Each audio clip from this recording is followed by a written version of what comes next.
Today, we're diving into an AI-powered debate like you've never seen before. We have trained this advanced AI models designed to think critically, analyze diverse perspectives, and deliver insights. Two AI systems, each with its own unique perspective, will tackle today's debate question. One is atheist and other is believer of God. So buckle up. You're about to witness a debate powered by the future of technology. But before starting, let me tell you, don't skip any part, as you are going to listen some of the best arguments. Let's dive into today's topic.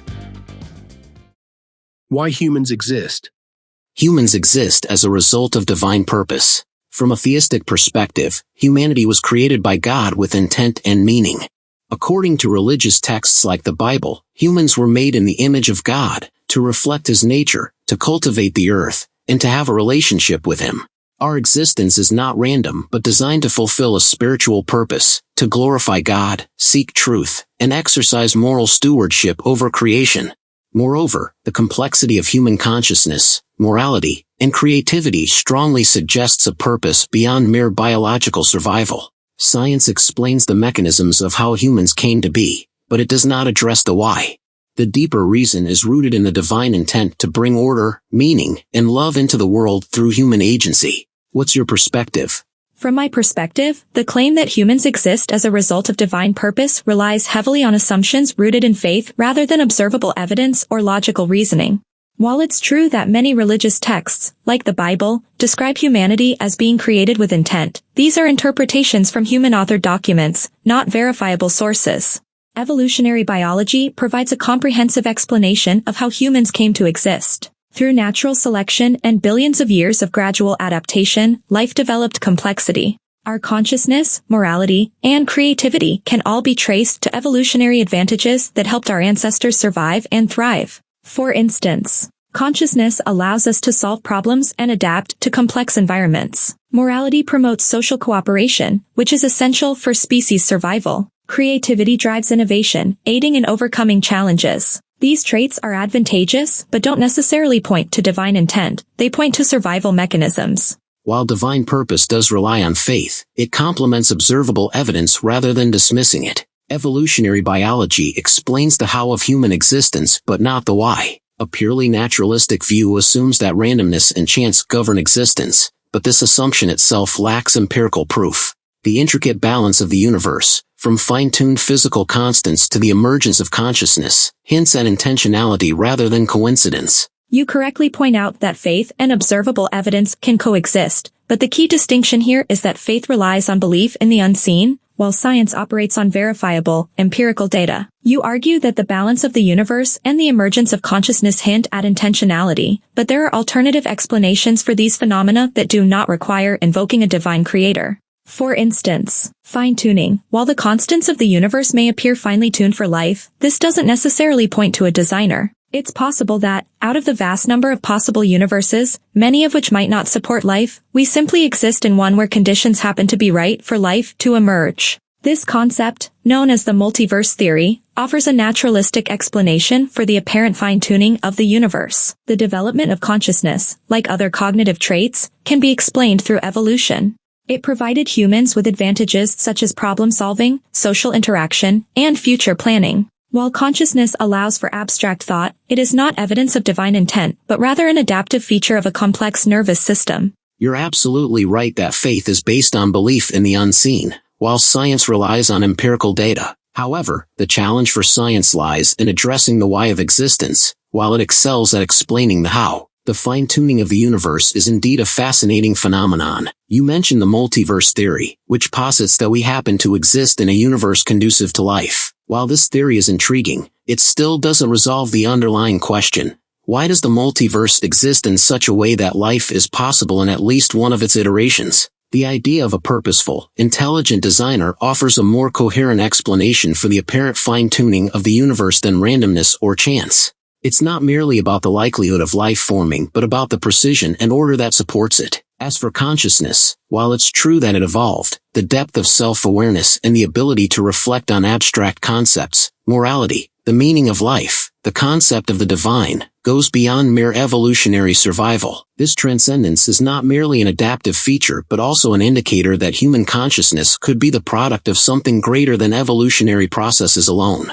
Why do we ponder existence itself unless we are designed to do so? You make an interesting case regarding the fine-tuning of the universe, particularly the multiverse theory, which indeed doesn't fully answer the question of why the multiverse exists in such a way that supports life. However, the idea of an intelligent designer still carries the same challenge. The existence of an intelligent designer itself raises the question, why would an omnipotent and omniscient creator design the universe in such a way that life would emerge after billions of years of cosmic evolution, often marked by chaotic and violent events? If there is a creator, why would they choose to create through a slow, complex, and often indifferent process like evolution? While the concept of a purposeful creator may offer a comforting and coherent explanation, it still remains speculative and unsupported by direct evidence. The multiverse theory, despite its speculative nature, provides a more grounded scientific explanation for the fine-tuning of our universe, as it suggests that our universe is one of many that happen to have the right conditions for life. You raise an important question about why an omnipotent creator would design the universe through such a slow, complex, and often chaotic process like evolution. The presence of suffering, death, and violence in natural processes does present a paradox. However, I would argue that these characteristics reflect the nature of free will, growth, and the necessity of choice within creation.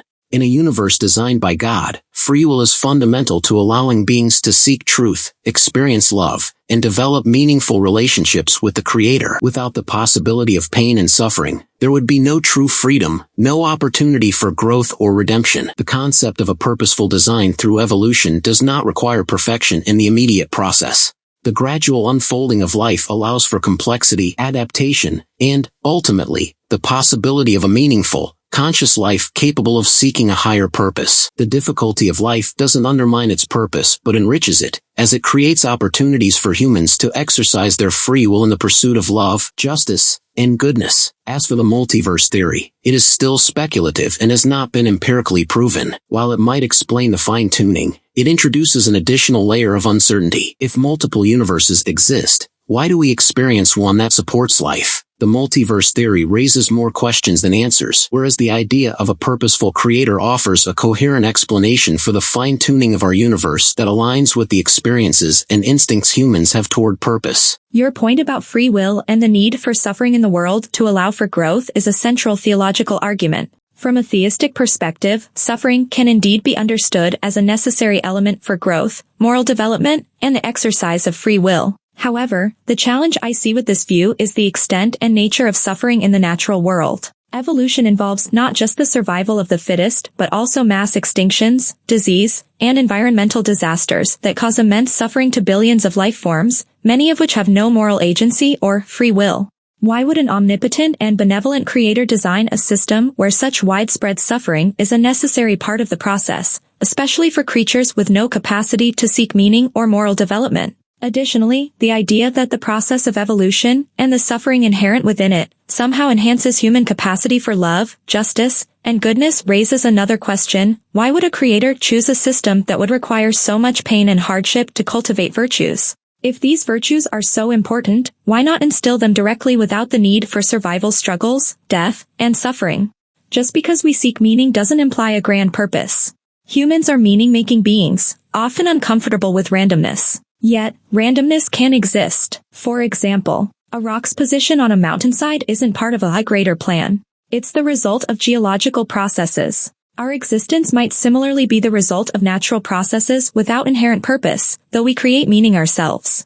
The mechanisms of evolution and divine purpose are not mutually exclusive. Many religious perspectives, including theistic evolution, propose that God could have used evolution as a tool for creation. The traits you describe, consciousness, morality, and creativity, while offering evolutionary advantages, transcend mere survival. Self-awareness and abstract thought allow humans to reflect on existence, morality, and purpose itself, an attribute that seems excessive for mere survival. Evolutionary morality might explain cooperation, but it cannot fully address the deep-seated sense of universal justice or altruism that often goes beyond self-interest or genetic propagation. Artistic expression, music, and philosophy, while sometimes beneficial, often lack direct survival value. These higher pursuits align more closely with divine intent than with evolution alone. You propose that divine purpose and evolution can coexist, with God possibly using evolution as a tool for creation. This viewpoint, known as theistic evolution, acknowledges the process of natural selection but still posits a divine hand behind it.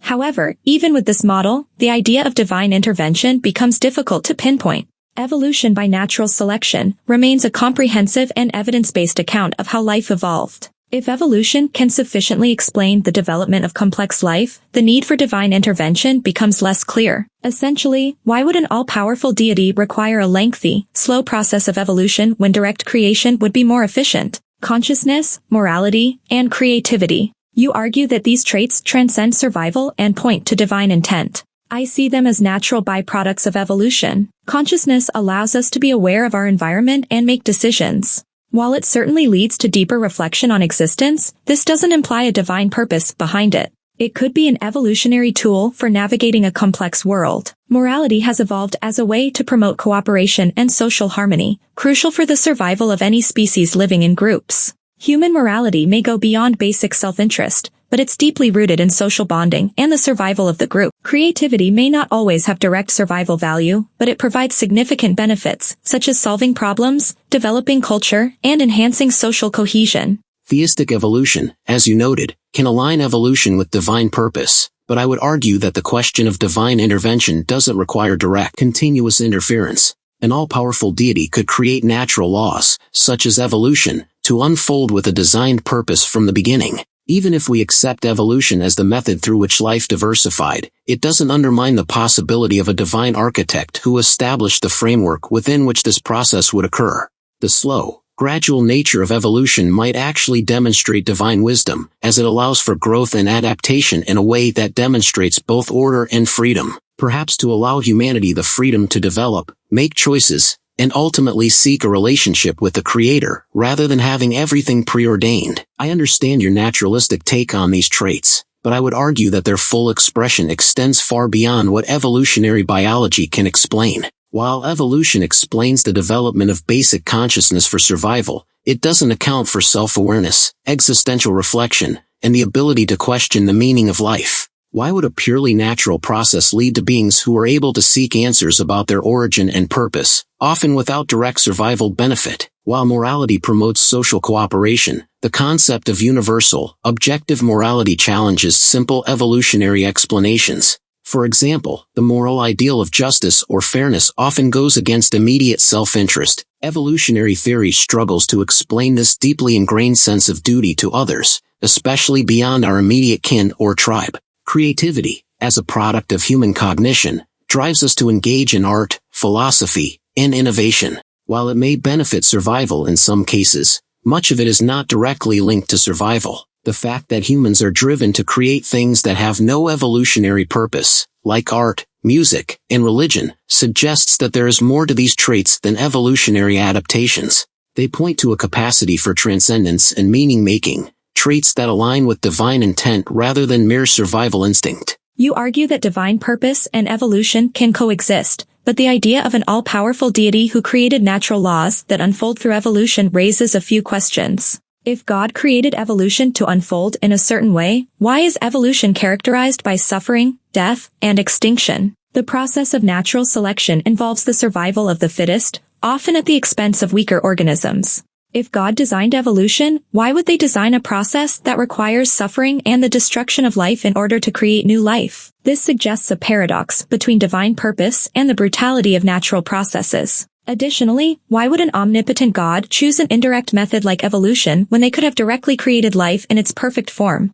You argue that the depth of human consciousness and our moral and creative faculties transcend evolutionary survival. I would counter that these traits, while they may seem to go beyond mere survival, can be explained through the lens of evolution. Consciousness allows us to navigate complex social, environmental, and existential challenges. The capacity for self-awareness, reflection, and the pursuit of meaning can be seen as an extension of this survival trait, giving humans an edge in social cooperation, problem-solving, and long-term planning. Morality might indeed extend beyond immediate self-interest, but the core of morality likely stems from evolutionary pressures to cooperate and maintain social bonds. The sense of justice, even when it challenges self-interest, could be a byproduct of the need to form cohesive, trusting groups that can survive in the long term. Humans, by nature, are social creatures, and morality is a way of strengthening those social ties. Creativity, though not always linked to survival, can still be seen as a byproduct of cognitive evolution. Creativity in art, music, and philosophy has tangible benefits, such as fostering social connection, problem-solving, and cultural identity. Even though these pursuits may not directly aid survival, they help humans make sense of their world and strengthen social bonds, which are essential for survival.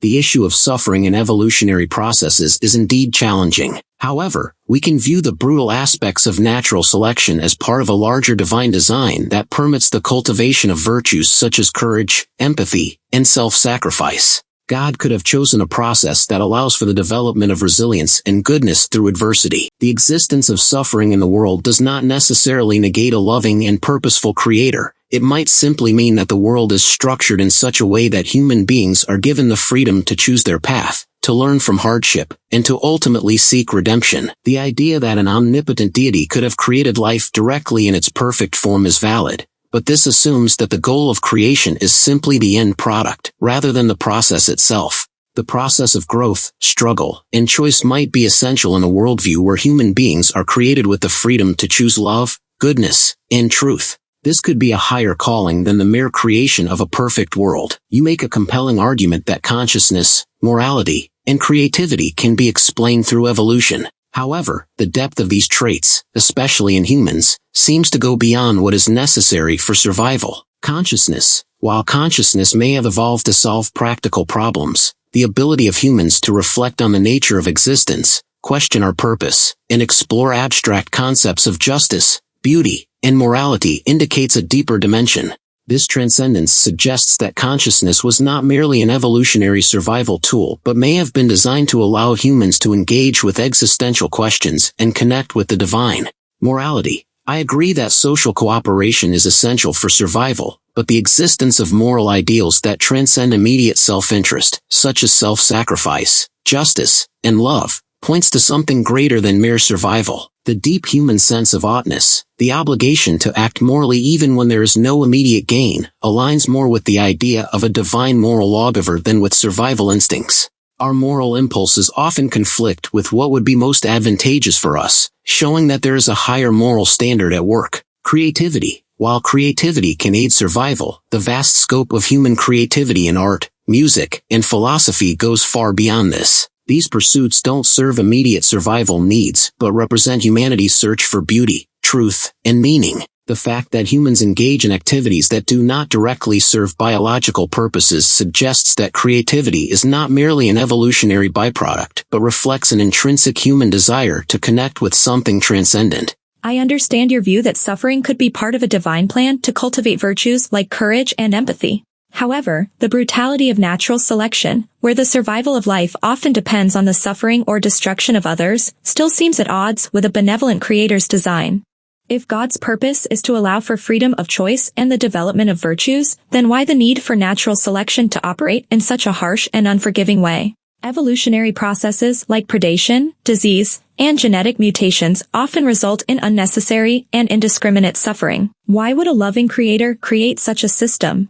The gradual development of life through suffering and hardship may lead to personal virtues, but it seems like an inefficient and painful means of achieving divine goals. Consciousness, morality, and creativity. You make an excellent point that human consciousness, morality, and creativity transcend basic survival mechanisms. These human traits do indeed go beyond the mere function of survival. However, from a naturalistic standpoint, these traits can still be explained as products of evolutionary processes. Consciousness, while self-awareness allows for existential reflection, it can also be explained as a tool that developed to help humans navigate their complex social and environmental worlds. Consciousness allows for better problem-solving and social cooperation, which are important for survival. Morality, the existence of moral ideals that transcend immediate self-interest, can be interpreted through the lens of group survival. As societies grew more complex, moral systems helped to maintain trust, cohesion, and cooperation, all of which are vital for survival. The existence of moral norms that transcend personal gain could stem from group selection, the idea that groups with stronger moral systems were more likely to survive and thrive. Creativity. Creativity can be understood as a way to adapt to the environment, solve problems, and foster social bonds. Artistic expression, while seemingly unrelated to survival, could have helped early humans bond, communicate, and develop shared cultural practices that strengthened group solidarity and improved chances of survival. That said, I agree that human creativity, morality, and consciousness are extraordinary, but I would suggest that they don't require a divine purpose to exist. They can be explained through natural selection and the evolution of social and cognitive capabilities over time. Your rock analogy simplifies the distinction between randomness and purpose. While a rock's position may seem random, its existence is still governed by physical laws, a form of order. Similarly, humanity's emergence through natural processes does not negate the possibility of divine order underlying those processes. Even if we create meaning for ourselves, the very fact that we seek meaning suggests a higher purpose inherent in our design. You suggest that the search for meaning implies a higher purpose. While it's true that humans are inclined to seek meaning, this could also be a psychological byproduct of our consciousness. We are wired to look for patterns and purpose in the world, which helped our ancestors make sense of their environment and survive. This cognitive bias towards finding meaning doesn't necessarily imply a divine purpose. It could simply reflect a natural aspect of human psychology. The fact that humans are wired to seek meaning can be seen as evidence of an innate desire to connect with something larger than ourselves. While this may be a psychological byproduct, it also suggests that the human capacity for meaning-making is not arbitrary but points toward a greater truth. The existence of meaning-making is not a random occurrence. It aligns with the idea that we were created to seek purpose. If the universe is truly indifferent, why do we, as humans, have such a deep desire to find meaning and purpose, especially when faced with suffering and death? You suggest that our desire to seek meaning points towards something beyond ourselves. However, the human tendency to find meaning can be understood through evolutionary psychology. Our ancestors had to understand their environment and form patterns in order to survive. This desire for meaning is a cognitive bias, a way of organizing and making sense of the world. It might not necessarily imply that we were designed to seek meaning, but rather that the human brain is wired to look for purpose and order, as this enhances our ability to navigate the world. You suggest that the human tendency to seek meaning is a cognitive bias shaped by evolution. While it is true that humans are wired to seek patterns, this pattern seeking also reveals a longing for coherence and purpose. If we are simply the product of random evolutionary processes, why do we, as humans, feel a deep need to find meaning in a universe that might be indifferent to our existence? The human search for meaning, across cultures, religions, and philosophies, suggests a deeper truth that goes beyond evolutionary survival. Our desire for meaning and understanding could be seen not just as a cognitive bias, but as a reflection of a deeper, divine purpose built into the human experience. It might be that the human need for meaning is not a random byproduct of evolution, but a clue to our ultimate purpose. You raise a strong point that the human search for meaning cannot be dismissed as a cognitive bias. Indeed, the desire to find meaning is deeply ingrained in the human experience. However, this search for meaning could be seen as a product of evolutionary psychology, the way humans are naturally inclined to make sense of their existence. Our brains are wired to seek patterns and coherence in the world, which would have been adaptive for survival. We look for meaning not because it exists inherently, but because it enhances our ability to navigate our environment and our relationships. The deep desire for meaning and understanding might point to something transcendent, but it could also be an inherent part of human nature. As I mentioned earlier, the human need for meaning could be understood as an adaptive cognitive mechanism designed to help us survive and thrive in the social world. While this may not dismiss the possibility of a divine truth, it suggests that the search for meaning is not necessarily evidence of it. Many cultures and philosophies, like Buddhism or atheism, do not rely on a god or divine purpose to explain human existence. Instead, they focus on personal enlightenment, communal well-being, or existential freedom. The existence of multiple worldviews does not invalidate the claim of divine purpose. Diversity reflects human freedom to interpret existence, a concept many religious traditions support. While religious diversity might be seen as evidence of free will, it could also suggest that human beings have different ways of coping with uncertainty and finding meaning. The existence of diverse worldviews doesn't point to a single divine purpose, but rather to the complexity of human thought and culture. The differences in religious beliefs might reflect humanity's search for understanding rather than evidence of divine creation. I understand that the diversity of beliefs might be seen as a reflection of humanity's efforts to make sense of the world.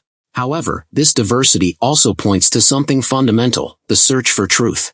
The fact that people from different cultures and times have independently come to a belief in a higher power or divine purpose suggests that the human experience is naturally inclined towards spiritual truth. While these beliefs may differ, they point to a shared recognition that life is more than just survival. There is a deeper yearning for understanding, connection, and transcendence. You're correct that theology is not empirically verifiable in the same way science is. However, I would argue that theology deals with matters that transcend the physical realm, matters of the soul, consciousness, and meaning, which are not reducible to empirical data. The experiences of love, beauty, and morality are real to us, even if they cannot be measured scientifically. While we don't need a divine explanation to experience these aspects of life, the belief in God gives these experiences ultimate significance and coherence. Without a higher purpose, these human experiences might feel empty or meaningless in the grand scheme of things. While naturalistic explanations provide valuable insight into how life functions, they often fall short in explaining why life has the depth, complexity, and meaning that it does. The fine-tuning of the universe, human consciousness, morality, and creativity point to the possibility of a purposeful creator rather than mere evolutionary chance. Life's richness goes beyond mere survival. It suggests an intentional design, a divine purpose woven into the fabric of creation. Ultimately, the search for meaning itself speaks to a divine truth that is not confined to the limits of science, but extends into the realm of faith and the transcendent. You argue that the diversity of religious beliefs points to a shared human inclination towards spiritual truth. However, the variety of religious beliefs could equally suggest that humans are deeply creative and adaptive in their attempts to make sense of existence. This diversity might not indicate a singular truth, but rather the diverse ways in which cultures have addressed existential questions. People seek answers to life's big questions, and over time, this quest has manifested in countless ways across different societies. The fact that humans are inclined towards spirituality doesn't necessarily point to a divine truth, but rather to a universal human need to understand the world. You suggest that the diversity of religious beliefs points to human creativity in addressing existential questions. While the variety of religious views is indeed remarkable, it also points to a shared human recognition that life is more than just survival. The fact that humans have sought answers to questions of origin, purpose, and the afterlife throughout history suggests that there is a universal need to understand our place in the universe. This universal search for meaning aligns with the idea that humans were designed to seek a higher truth. The diversity of beliefs does not necessarily negate the existence of a singular truth, but reflects humanity's varied attempts to interpret that truth.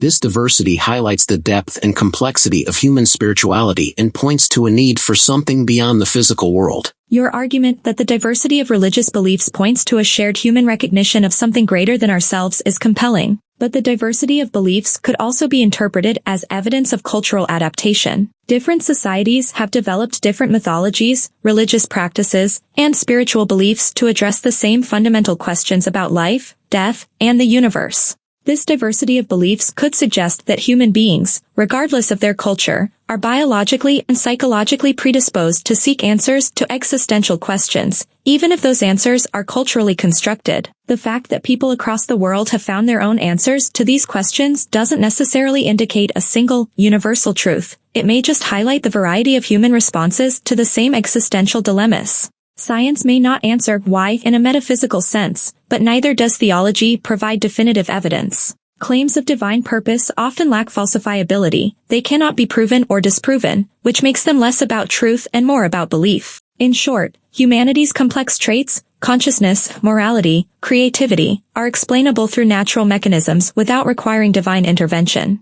Our existence doesn't need a divine purpose to be meaningful. Instead, we can define meaning ourselves. What matters is what we choose to do with the life we have. It's true that theology operates in the realm of faith and metaphysics, making it unfalsifiable. However, this doesn't make it less significant. Many aspects of human experience, love, morality, beauty, transcend empirical measurement yet remain deeply meaningful. Similarly, the belief in divine purpose provides a framework for understanding existence that science cannot replace, as it speaks to the human soul. You're right that the experiences of love, beauty, and morality are real to us, even if they can't be measured scientifically. These are deeply meaningful aspects of human existence.